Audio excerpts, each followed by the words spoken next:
31 মে রাজশাহীর চারঘাট উপজেলার পিরোজপুর গ্রামে হেজবুল ইসলাম নামে এক কৃষককে ছোবল দেয় রাসেলস ভাইপার। এ সময় তিনি সাপটি মেরে ব্যাগে ভরে চলে আসেন রাজশাহী মেডিকেল কলেজ হাসপাতালে। পরে তাকে সেখানে চিকিৎসা সেবা দেয়া হয়। এর আগে 6 মে একই উপজেলায় এ সাপের কামড়ে মারা যান রাজশাহী বিশ্ববিদ্যালয়ের শিক্ষার্থী শাকিনুর রহমান সাব্বির।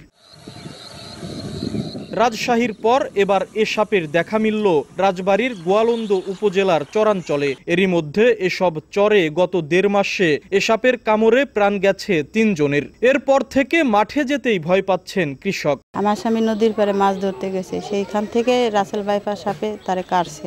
নৌকা সর হয়ে গেছে, নৌকার তলে আসলে সাপ, হে সাপে কামড় দিয়েছে। ওই সাথে সাথে আমরা ডোর বাঁধতে ফেরে তুলে গেছি, তারপরের দিনে মৃত্যু হয়ে গেছে। সাপের কালার হলো কালচে বল সাফা। আমাদের এলাকায় 3 জন মানুষ সাপে কামড় দেওয়া মারা গেছে।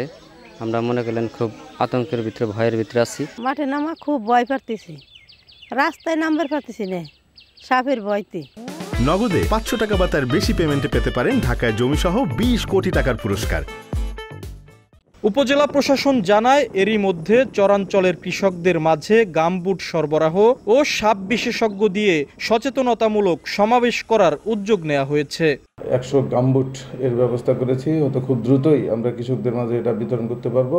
এছাড়া আমরা একজন সাপ বিশেষজ্ঞ নিয়ে এসে আমরা কৃষক সমাবেশ করব। চিকিৎসকরা বলছেন, আক্রান্ত ব্যক্তিকে সঠিক সময়ে হাসপাতালে আনলে চিকিৎসার মাধ্যমে সুস্থ করা সম্ভব। রাসেল ভাইপারে কাটার রোগী যদি খুব দ্রুত হাসপাতালে আনা যায়, অনেক ক্ষেত্রেই পর্যাপ্ত চিকিৎসার মাধ্যমে এর সমাধান সম্ভব হয়েছে।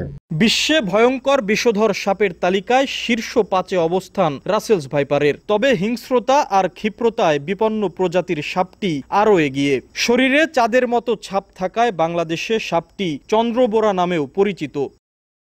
আশিকুর রহমান, সময় সংবাদ, রাজবাড়ী।